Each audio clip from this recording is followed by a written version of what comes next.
through the mystic eye, eminent personalities from various walks of life in conversation with Sadhguru. This week's episode features Virender Sehwag, one of Indian cricket's most scintillating batsmen. He holds the record for the highest individual score in one-day internationals and the fastest triple century in Test cricket. Fondly referred to in the media as the Nawab of Nazafgarh. Sehwag has opened the batting for India for over a decade, and his right arm off spin has seen the Indian team through some tight situations. In April 2009, he was honoured as the Wisden leading cricketer in the world. Watch as Sadhguru and Virender Sehwag look at the very mechanics behind what it takes to successfully play both the game of cricket and the game of life. The critics or whatever, somebody is criticizing me or somebody is saying something, me gives I'll become more determined to score runs also, but I'll get very disturbed very quickly also. So what I should do at that time. Should I reply to them? What is the most important part of your life is what's happening within you, isn't it? Yeah. Whether misery happens within you or joy happens within you, it only comes from within you, isn't it? So if joy is coming from within you, why can't you have it coming all the time? If it was coming in the Delhi tap, I know it goes dry. Yeah. But if it's coming from within you, why can't you keep it flowing? Yeah. Because we have not taken care of this, isn't it? How you are should never be determined by how somebody else is. Yeah. Once you allow that, you will remain a slave to somebody all your life, because they will decide whether you will be happy or unhappy. Yes.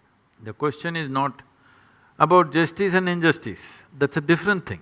But still, whether there is justice or injustice, the most unjust thing that you can do for yourself and everybody around you, especially other people who have such a big expectation of you, is that you make yourself unhappy.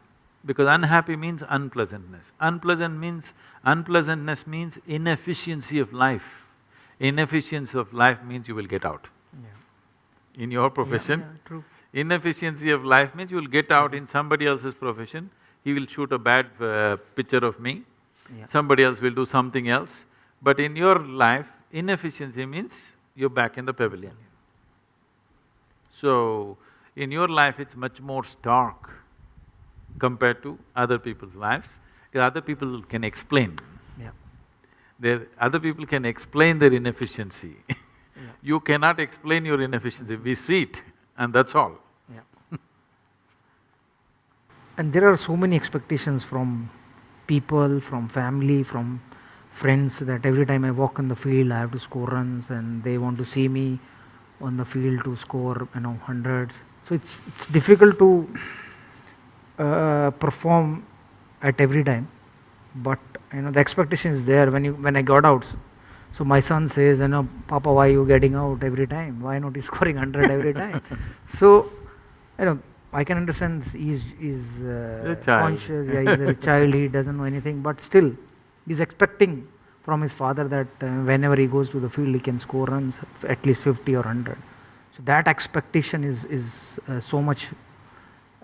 You have more hundreds than fifties. Yes. You're one of the few who has more hundreds than fifties. Yes. When I got 21 centuries, I got 20 50s and 21 centuries. Yeah. And then later on I score more 50s than the hundreds. See, once you enter the field, once you go there and stand, you should not be anybody's husband, anybody's father, anybody's son, not even an Indian. You must just be a batsman. You got a bat and the ball coming, your business is just to hit the ball as it deserves. If you stand there as an Indian, 1 billion people will stand on your head. It's too much heavy weight to carry. Yeah. If you stand there as a father, your children will sit on your shoulders. Very difficult to play the game with 2 children sitting on your shoulders. Yeah. You must leave all of them outside. When you go there, you're just a batsman, and that's all your job is. You must exclude all these things. But it's very difficult for me to, For that leave that thought behind. For that also there are methods. See, right now, I am constantly involved with people day in and day out, 20 hours a day, I'm on and on and on with people 7 days of the week. Yeah. But if I close my eyes, the world stops for me, finished it is. The world doesn't even exist for me if I close my eyes. You must bring at least a little bit of this essence into your life, that there is… See, you were born alone? No. Or were you born with 1 billion people? Yeah, born alone. Alone. Yeah. When you die, you'll die alone. Yeah. Right now, within this body, you live alone. Yeah. You may do many other things. Yeah. All these other things come in between and go in between, okay? Yeah. One way or the other. This being, this piece of life is a complete piece of life as Creator has made. This doesn't become complete by making additions to it. It's incomplete human beings who invented those things. This is a complete piece of life. So, bringing this into your life, there are methods to do this. Yeah. That every day if you simply close your eyes and sit for a few minutes, you must be able to shut off everything. Yeah. If this happens in your daily life, when you go and stand there, it's just a business between you and the ball, that's all. And that's all it should be. Yeah. This business does not involve your family, does not involve India, does not involve anything. It just involves the laws of physics, the ball, the bat and you, that's all. Really appreciate.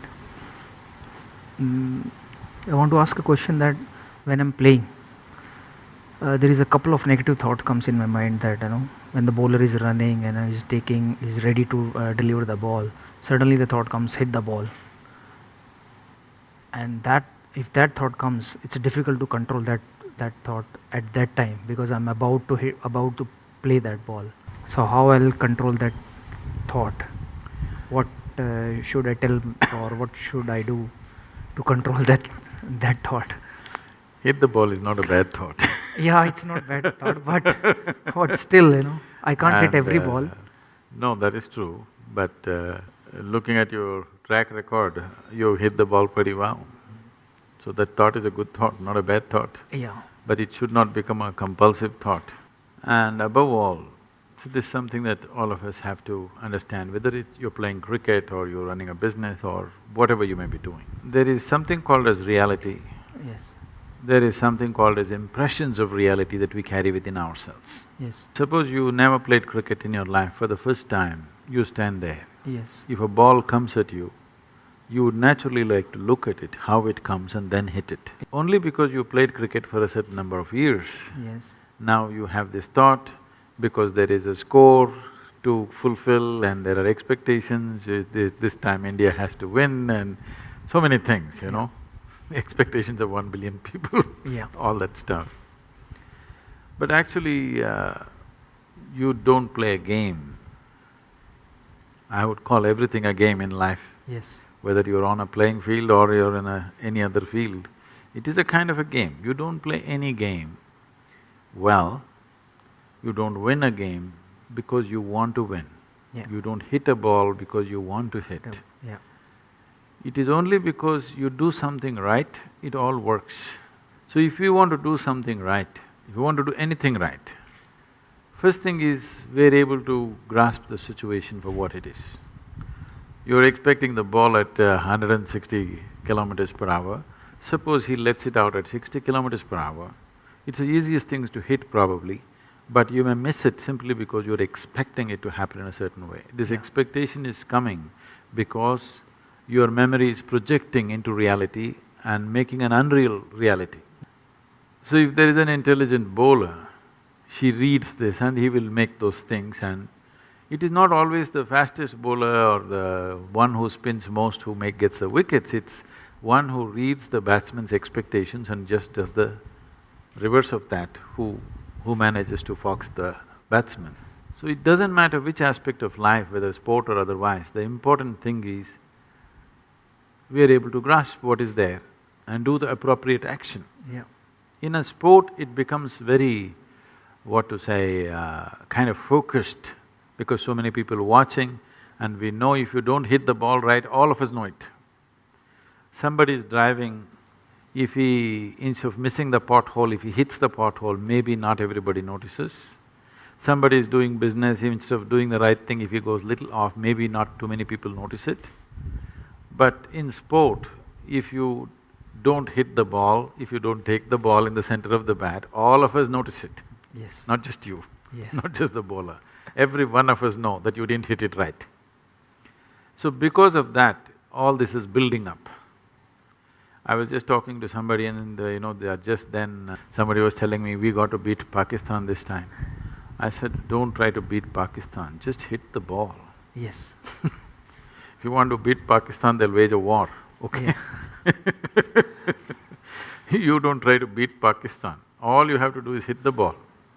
If you try to beat Pakistan, Pakistan is not in the ball, it'll be somewhere there. Yes. In trying to beat that, all that'll happen is you'll go and sit in the pavilion. That's all that'll happen. Yes. In human mind, there is perception, there is memory, there is imagination. People are not able to keep these things separate. There is memory of the game, there is imagination of how you will carry the cup, and there is a reality of a ball coming at you. It is only the reality that you can handle. Memory and imagination, you can only fancy with. One is about that which is over, one is about that which is yet to happen. The reality is the ball is coming and you have a bat in your hand, you have to hit it the way the ball deserves it, not the way India deserves it, not the way Pakistan deserves Yes. it, not the way somebody else deserves it. You have to hit the ball the way the ball deserves it, the way it's coming. So to keep this clarity of mind, there are methods with which you can hold your mind in such a way that this moment if I sit here, the memory of who I am, my parentage, my upbringing, my growing up, my things or things that I know, if all these things come right now in my mind, I will not perceive what is here. Memory will play. Yes. Memory is not a reality Yes. because it is about something that is over, which does not exist. That which does not exist, if it impedes into that which exists, you will miss that which exists. This is so in everybody's life, but in a sports person's life, the effect of that is immediate. In other people's lives, it'll pay out and they will see it after some time that it doesn't work. Yes. But with your life, it's right there. You're either at the crease or you're sitting up there and clapping for somebody. Yes. It's very clear. So because of that, it stands out, but this is true for everybody's life. So see, when you're given such a sophisticated mechanism called mind, human mind is not a simple thing, it's a magnificent mechanism. Even if you buy a phone, a simple phone, which they're calling it smart, it's not as smart as you, okay? Yes. But even if you buy a phone, you have to read a manual which runs into 20 pages of how to use it. Yes. They're not telling you how it works, they're only telling you how to use it will take a certain amount of study. If you want to know how it works, it will take much more Yes. amount of study. Did you ever read the user manual for your brain? No. That's the whole thing. We are not looking at how this works, simply we are trying to use it. By nature or by accident, people may get to use it, but not consciously. But there is a method or There is a method. a technique to This is a use it? very established method. Okay. My next question is that only how I'll control that thought? Don't try to control it, you need to liberate yourself from this. Okay. See, I am not talking about controlling your mind. Yeah. I am talking about liberating it Yeah. from all kinds of additions that it has added on. Yeah. If you control your body, if you control your mind, what it means is, control means to hold it within certain limits. But you become who you are in the world only because you cross the limits. Only because you cross the limits that other people never cross, you become whoever you are in the world. So the method should be not of control, but of liberation. Over a period of time, you gather a body and a certain level of mind. These two, if we know how to use it to our advantage, it'll work one way. But a whole lot of humanity uses their body and their mind to their disadvantage. Their body and mind are the biggest problems that they have in their life. To make this body and mind in such a way that you don't have to control them. What would you like to control? You would like to control something that's gone berserk. You would like to control something which is destructive. Why would you like to control something that is creative, something that is competent, something that is capable? Why would you like to control that? Would you like to control your intelligence? Because if there is a certain level of ignorance, you want to control it. Would you like to control your intelligence? Would you like to control your physical strength? Would you like to control anything? You would want to liberate it, you would want to focus it, you would want to put it into proper use. If this has to happen, the most fundamental thing, there are various other methods. If you have the necessary time, more sophisticated methods can be approached. Necessary time does not mean you have to spend 12 hours a day or something. If you spend 20 to 30 minutes a day, you can do miraculous things for yourself. Because you know how to play the game, you know how to do all that it takes is little more clarity at that moment, and the body and mind responds with much more ease rather than tension and fear and anxiety, it responds with ease. There is substantial scientific and medical information today to clearly say, only when you are at ease, your body and mind functions at its best. We have given it to the cricket team also, I don't know if it reached you. This is called as Isha Kriya. This is a simple process. The important thing is to make a distinction between what is you and what is not you.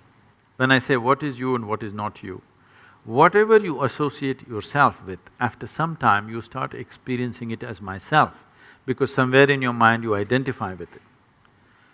Starting from the most fundamental thing, it goes into various things, which causes enormous amount of disturbance and misery. But the most basic thing which breeds this is your own body and your mind. When we say your mind is largely the thought process and emotions that go on there. This thought process and emotion mainly happens the way it happens because of the type of memory that you have gathered there. Obviously, you gathered memory over a period of time, isn't it?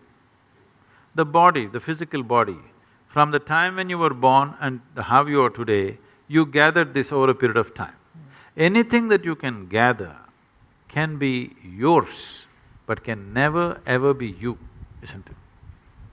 So to create a distinction between what is you and what is not you, if this distinction arises, which is what Isha Kriya does, if you bring this distinction into your life, you will see suddenly your ability to use your body and your mind is phenomenally enhanced, many fold.